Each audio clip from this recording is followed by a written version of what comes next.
Hello everyone, welcome to our channel students life.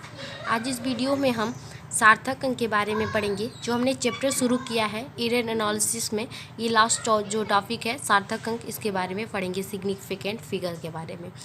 तो एग्जामों में इससे रिलेटेड ऐसे क्वेश्चन आते हैं कि कोई डिजिट दे देगा और उसमें हमें सार्थक अंक पहचानने होंगे कि इसमें कितने सार्थक अंक हैं। तो इसके लिए कुछ रूल्स भी होते हैं जिसको हम सार्थक अंक जानने के बाद इसी वीडियो में जानेंगे। तो सबसे पहले ये समझते हैं कि सार्थक अंक हैं क्या। जैसे मान लीजिए ऐसे लिखा है 1.0, 1.00, 1.000 और 1.0000 ऐसे लिखा है। अगर हम मैथ के नज़रिए से देखें तो ये सब सारे वैल्यू एक ही हैं, सबका मान एक समान है। लेकिन फिजिक्स के नज़रिए से कुछ अलग है। ये मतलब एक समान नहीं है, ये अलग है। कैसे है ये हम जानते हैं। सबका लिस्ट काउंट लिखेंगे, लिस्ट काउंट मतलब कि अल्पतमांक लिखेंगे तो कैसे होगा। अल्पतमांक का वीडियो हमने पिछले वीडियो में हमने आपको अल्पतमांक बताया था कैसे किसी मान का अल्पतमांक कैसे निकाला जाता है।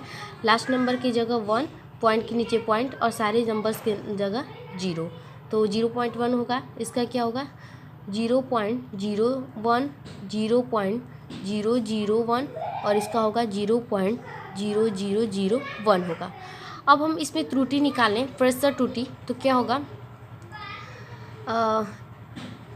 पहले ये 0.1 अपान 1.0 इंटू 100, इसमें कैसे होगा 0.0001 अपान 1.00 इंटू 100, इसमें 0.001 अपान 1.000 इंटू 100। वैसे इसमें होगा 0.0001 अपान 1.0000 इंटू 100, ऐसे कुछ होगा। अब इसको दशमलव से ये दशमलव कैंसिल हो जाएगा, 10 से इसको काटेंगे तो 10, यानी कि इस माप में 10% की त्रुटि। ठीक है, अब इसको कैंसिल करते हैं, दशमलव से दशमलव ये कैंसिल हो जाएगा, इससे ये कैंसिल हो जाएगा, तो इसमें 1% आ जा रहा है। ठीक है, अब इसमें करें तो ये भी दशमलव से दशमलव कैंसिल हो जाएगा, इसको ऐसे करेंगे तो 0.1 होगा, 0.1%। ऐसे ही इसको हम कैंसिल करेंगे तो इससे 0.01 होगा, तो इसमें 0.01। तो देखिए क्या है कि दशमलव लगाने से, देखिए ये पहला माप जो है 1.0, उसमें 10% की त्रुटि हुई है, इसमें वो 1% की, इसमें 0.1% की और इसमें 0.01% की त्रुटि हुई है। तो इससे क्या पता चलता है कि दशमलव लगाने से माप की परिशुद्धता बढ़ गई है। इसमें सबसे ज़्यादा त्रुटि है 10% की, एक और 0 लगाए हमने, 1% हो गया यहाँ पे त्रुटि, इसमें 2 और 0 लगाए तो 0.1%, ऐसे ही इसमें हो गया। तो दशमलव लगाने से माप की परिशुद्धता बढ़ गई। तो इसी अंकों को हम सार्थक अंक बोलते हैं। वे अंक जो किसी माप की परिशुद्धता बताते हैं, किसी माप की शुद्धता बताते हैं, उन्हें हम सार्थक अंक कहते हैं। तो सार्थक अंक तो आपका क्लियर हो गया कि वे अंक जो किसी माप की परिशुद्धता निर्धारित करते हैं, उन्हें हम सार्थक अंक या फिर सिग्निफिकेंट फिगर बोलते हैं। अब आइए समझते हैं कि सार्थक अंक पहचानने के नियम क्या हैं। तो सार्थक अंक पहचानने का पहला नियम ये है कि जितने भी नॉन जीरो डिजिट यानी कि अशून्य अंक होते हैं वो सार्थक अंक में गिने जाते हैं। नॉन जीरो डिजिट क्या होते हैं, जैसे 1 to 10, 1 to 3, 1 to 9, जिन्हें हम अशून्य अंक बोलते हैं। जिनमें जीरो ना हो उन्हें हम अशून्य अंक बोलते हैं, नॉन जीरो डिजिट। तो ये जितने भी नॉन जीरो डिजिट होते हैं वो सार्थक अंक में गिने जाते हैं। एग्जाम्पल के लिए हम जैसे समझिए कि जैसे लिखे हैं 2, 5, 8, इसमें सार्थक अंक कितने हैं बताना है, सार्थक अंक बताना है। तो इसमें सार्थक अंक 3 होंगे, क्योंकि इसमें एक भी जीरो नहीं है और जितने भी अशून्य अंक होते हैं उन्हें सार्थक अंक में गिनते हैं, तो 3 सार्थक अंक हुए। वैसे ही है ये 2.5825 में सार्थक अंक बताना है, तो इसमें सार्थक अंक कितने हुए, 5 हुए। इसमें भी एक भी जीरो नहीं है, तो जितने भी अशून्य अंक होते हैं उन्हें हम सार्थक अंक में गिनते हैं। तो पहला नियम यही हुआ कि जितने भी अशून्य अंक होते हैं उन्हें हम सार्थक अंक में गिनते हैं। पहला नियम तो क्लियर हुआ। अब दूसरा नियम ये है कि अशून्य अंकों के बाईं ओर के शून्य को हम सार्थक अंक में नहीं गिनते हैं। एग्जाम्पल समझे तो क्लियर होगा ये भी नियम। जैसे है 00258 में सार्थक अंक बताना है, सार्थक अंक। तो ये अशून्य अंक है 258 और इसके बाईं ओर जो ये दो शून्य लगे हुए हैं 0, इन्हें हम सार्थक अंक में नहीं गिनेंगे। तो इसमें कितने सार्थक अंक हुए? 3 हुए। ऐसे ही एक और एग्जांपल समझते हैं। जैसे है 00052.8 में सार्थक अंक बताना है। तो इसमें भी ये अशून्य अंक है, इनके बाईं ओर के 3 शून्य, इनको तो हम सार्थक अंक में गिनेंगे नहीं नियम के अनुसार। तो ये इसमें भी सार्थक अंक जो हुए 3 हुए। तो दूसरा नियम यही है कि शून्य अंकों के बाईं ओर के शून्य को हम सार्थक अंक में नहीं गिनते हैं। दूसरा नियम भी क्लियर हुआ। अब तीसरा नियम समझते हैं। तीसरा नियम ये है कि दो अशून्य अंकों के बीच के शून्य को हम सार्थक अंक में गिनते हैं। जैसे एग्जाम्पल के लिए इसे समझते हैं। जैसे है 30005 में सार्थक अंक बताना है, कितने हैं? तो इसमें सार्थक अंक बताना है तो दो अशून्य अंकों के बीच के शून्य को, ये दो अशून्य अंक है 3 और 5, और इनके बीच के जो शून्य है इनको भी हम सार्थक अंक में गिनेंगे। तो इसमें सार्थक अंक कितने हुए? 1 2 3 4 5 5 सार्थक अंक हुए। ऐसे ही एक और एग्जांपल लेते हैं। जैसे 0.520085 में सार्थक अंक बताना है।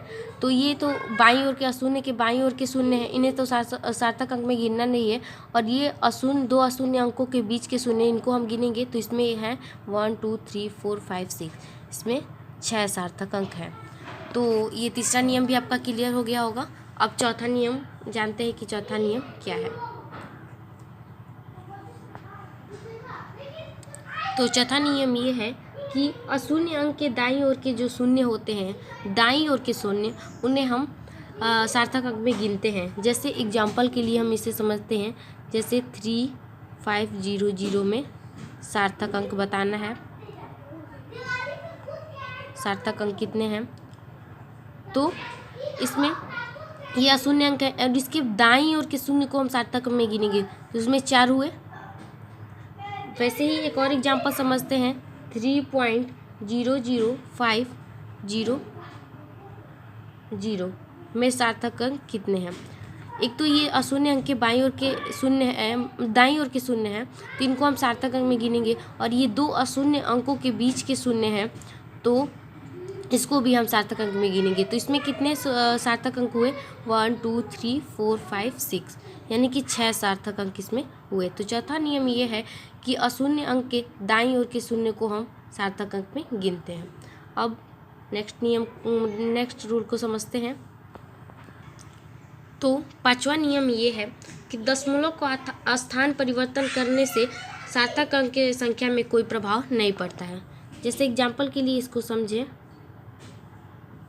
जैसे है 3528 में सार्थक अंक बताना है। तो इसमें तो सार्थक अंक सभी अशून्य अंक हैं, सार्थक अंक इसमें तो 4 हुए। अब दशमलव का स्थान परिवर्तन करने, मान लीजिए दशमलव यहीं पे तो है, दशमलव यहाँ पे है 0, तो अगर इसका स्थान परिवर्तन हम करें, जैसे 352, और यहाँ से दशमलव को अगर यहाँ पे लाएं 8, तो क्या होगा? इंटू 10⁻1 होगा। में सार्थक अंक बताना है, तो इसमें भी सार्थक अंक 4 ही होंगे। ये 10 पे पावर क्या लगे, इससे कोई मतलब नहीं है, इसको सार्थक अंक में नहीं गिना जाता है। ये माप के परिमाण की कोटि है, इसको हम सार्थक अंक में नहीं गिनेंगे। तो दशमलव का स्थान हम परिवर्तन करेंगे तो उसमें सार्थक अंक पर कोई प्रभाव नहीं पड़ेगा। जैसे 35.28 इंटू 10⁻2 हो जाएगा। तो इसमें सार्थक अंक भी कितने होंगे? 4 ही होंगे। ऐसे ही 3.528 इंटू 10⁻3 में सार्थक अंक होंगे 4 ही होंगे। यानी कि दशमलव की पावर पे कुछ भी हो, उससे कोई मतलब नहीं है सार्थक अंक में। सार्थक अंक दशमलव का स्थान परिवर्तन भी करेंगे तो सार्थक अंक में कोई प्रभाव नहीं पड़ेगा। तो पांचवा नियम ये होगा। अब छठवां नियम समझते हैं, जो कि लास्ट नियम है। तो 6वां नियम ये है कि एक पद्धति के मात्रक को दूसरी पद्धति के मात्रक में बदल देने पर सार्थक अंक में भी कोई प्रभाव नहीं पड़ता है। इसको एग्जाम्पल से समझते हैं। जैसे 15 किलोमीटर में सार्थक अंक बताना है, कितने हैं। तो इसमें सार्थक अंक कितने हुए, 2 हुए। अब यही जब हम इसे मीटर में चेंज करें तो 15 इंटू 10⁻³ मीटर हो जाएगा। और इसमें अब सार्थक अंक पूछें तो इसमें भी 2 ही होगा, क्योंकि ये जो 10 पे पावर जो भी है इससे तो हमें कोई मतलब नहीं है, हमने ऊपर बताया। तो इसमें भी सार्थक अंक 2 ही होगा। तो अगर इसे हम सेंटीमीटर में करें तो 10⁵ सेंटीमीटर होगा। तो इसमें भी सार्थक अंक कितने होंगे, 2 ही होंगे। तो एक पद्धति के मात्रक को दूसरी पद्धति के मात्रक में बदलने पर भी सार्थक अंक में कोई प्रभाव नहीं पड़ता। जैसे कि यहाँ पे हमने किया है, किलोमीटर में था तो 2 ही सार्थक अंक थे, मीटर में भी चेंज किया तो 2 ही हुए, और सेंटीमीटर में भी चेंज किया तो 2 ही हुए। यानी कि ये जो 10 पे जो भी पावर हो इससे हमें कोई मतलब नहीं है, सार्थक अंक में कोई परिवर्तन नहीं होगा यहाँ पे। तो इतने ये सार्थक अंक पहचानने के नियम थे और सार्थक अंक के बारे में मैंने आपको इस वीडियो में बताया। तो ये सब आपको क्लियर हो गया होगा। तो अब इस वीडियो में इतना ही। नेक्स्ट वीडियो में हम बीमी विश्लेषण के बारे में पढ़ेंगे, चैप्टर नया शुरू करेंगे। तब तक के लिए वीडियो को अच्छे से देखें, समझें, और पसंद आए तो लाइक करें, शेयर करें और चैनल को सब्सक्राइब भी करें, ताकि जो नए वीडियो के नोटिफिकेशन हो सबसे पहले आप तक पहुँचे और आप उसका फ़ायदा ले सकें। Thank you.